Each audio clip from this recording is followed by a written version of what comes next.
Candles on the cake flickered in the wind, but my son didn't make a wish. He was staring at the words in bright red frosting. Congrats, Ethan.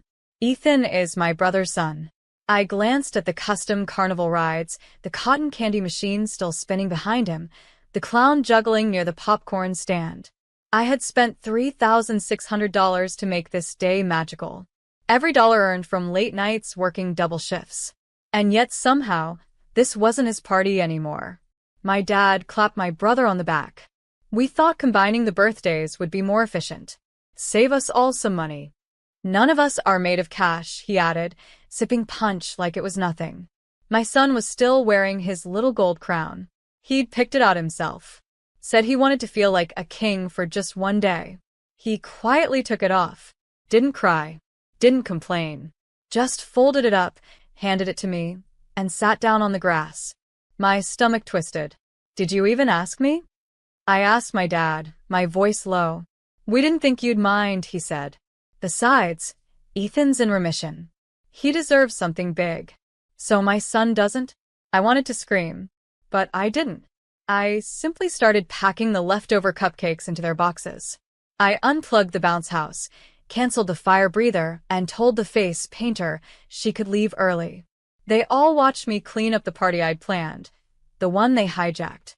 Then I pulled out my phone and started scrolling through every future reservation, every vendor I'd booked for upcoming events.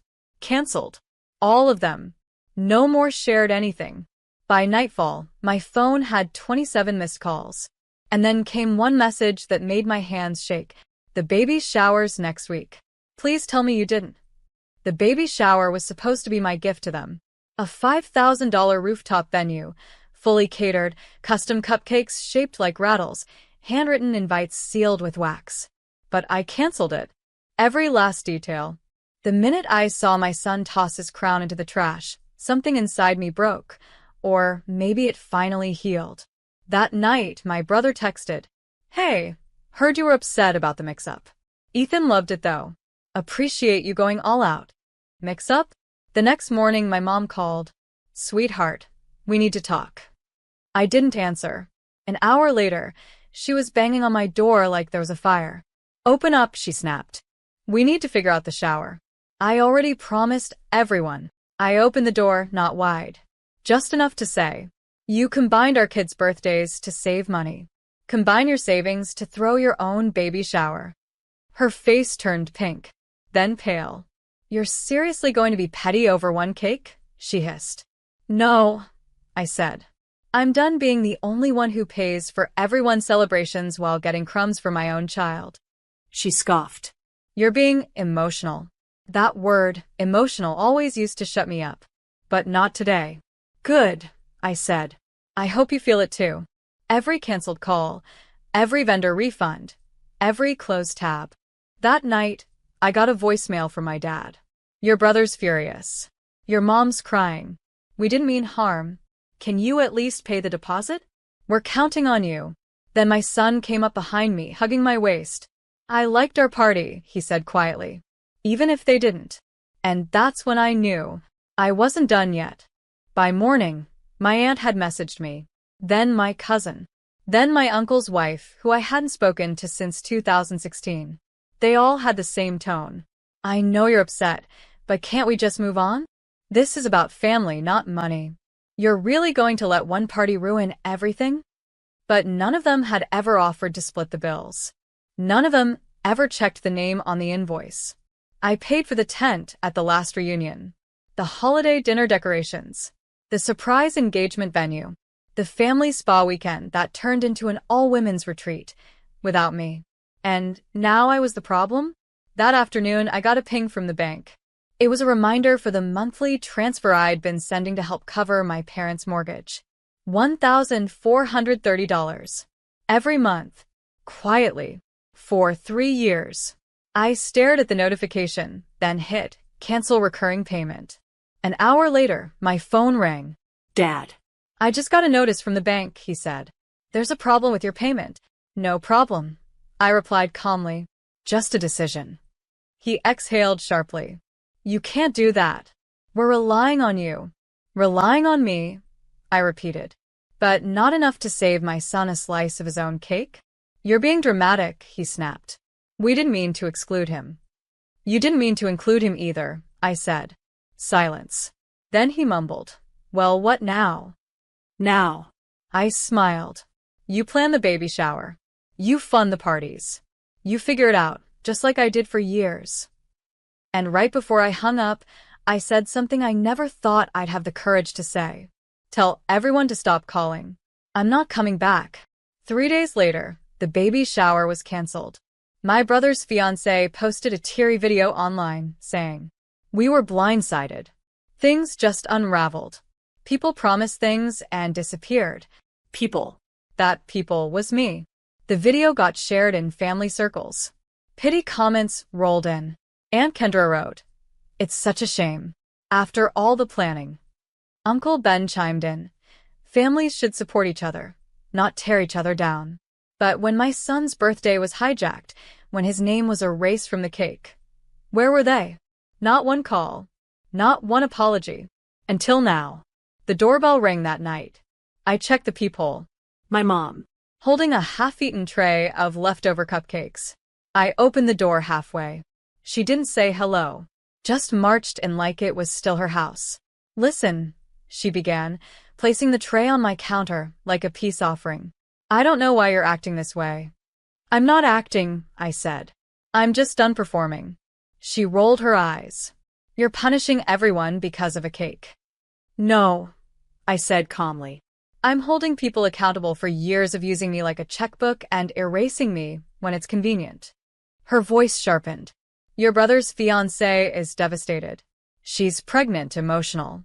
So was I. I cut in. When I watched my child walk away from his own party, crown in the trash, tears in his eyes. She flinched. Then I asked, do you even remember his birthday? She paused, blinked. Silence. I didn't think so. She picked up the cupcake tray, suddenly ashamed. We just thought you were okay, that you didn't need anything.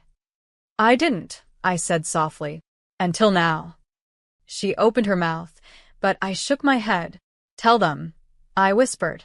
I'm not the one they should expect anymore. The fallout was almost immediate. That week, my brother's fiancé sent me a neutral message. Hey, just wondering if you'd be open to chatting soon? No pressure, just want to clear the air. She attached a baby photo ultrasound, as if that would melt years of being sidelined, ignored, erased. Then came the group chat revival. Mom added me back. The title had changed. Family Reconnect Revolving Hearts. I didn't say a word. They posted updates. Pictures. A new date for the rescheduled baby shower. Then suddenly, silence. And then, we're short on funds. Dad finally texted. Can you pitch in a little? Everyone's doing their part. Except I'd done everyone's part for years. So, I did something I hadn't done before. I drafted an email, attached receipts, a spreadsheet titled, What I've Paid for Since 2017. Line by line. $3,600, birthday Carnival. $1,430 per month, mortgage assistance, 36 months.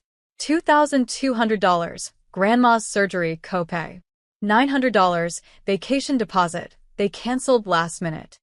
$4,800, car repairs for dad. $600, baby shower venue, never got reimbursed. The total, $68,530. I sent it. No emotion. No threat. Just a subject line. In case you ever wondered. Within 10 minutes, I was removed from the family group again. This time it didn't sting. Because when my son walked into the kitchen that evening, he looked at me, really looked and said, "Are we okay now?" And for the first time in years, I meant it when I said, "We're more than okay." 2 days later, I heard from Grandma. Not through a text, not even a call, but a letter. Written in blue ink on floral stationery she always used. "I saw the spreadsheet," she wrote.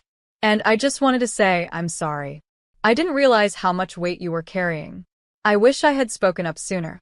There was a folded $100 bill inside. She underlined one sentence 3 times. "Don't let them make you feel invisible again." I held that letter like a life raft. Because when the noise dies down, when everyone has turned you into a villain for no longer funding their comfort, you start to question if maybe, just maybe, you were too harsh. But I wasn't.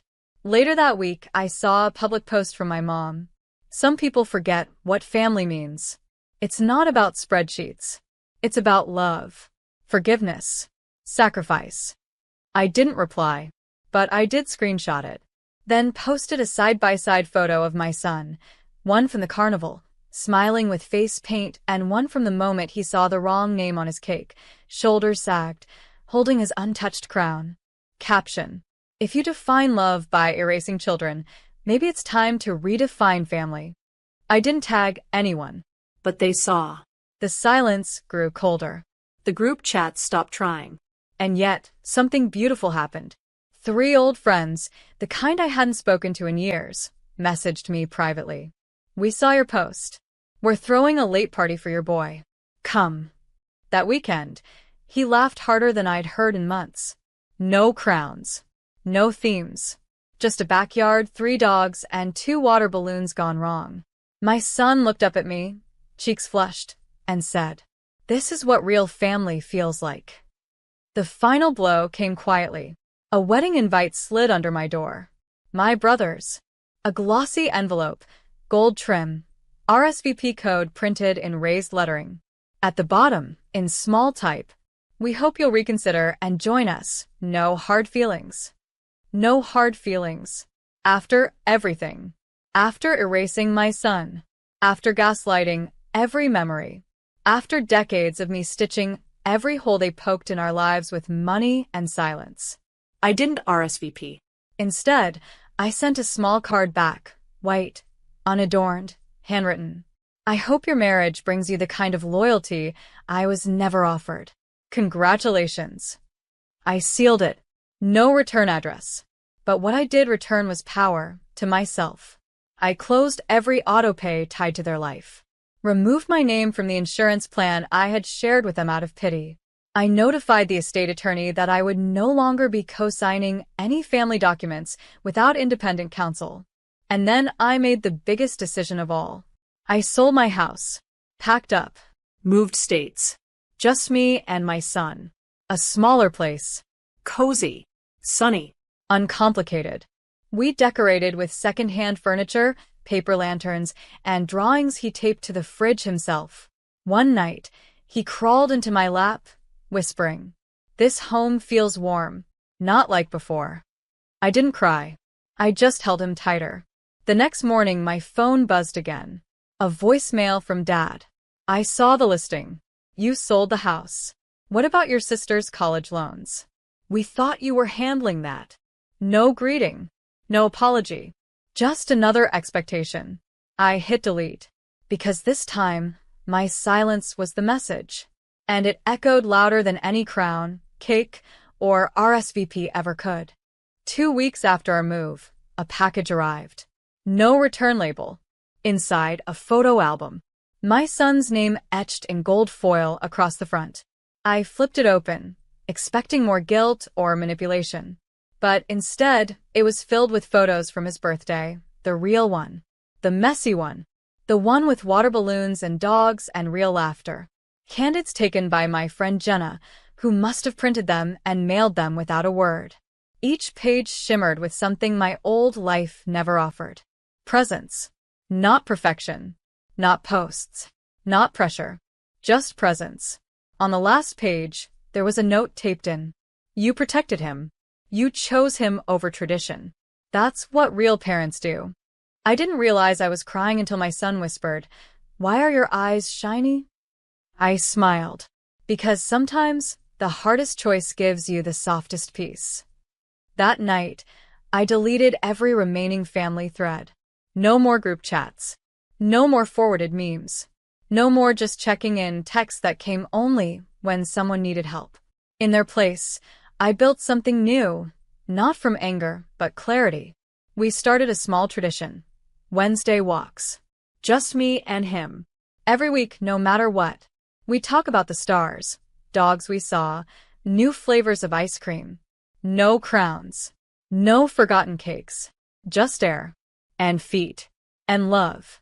And once, while watching him chase fireflies in the dusk, he looked back at me and said, "You know, Mum, I think you're magic."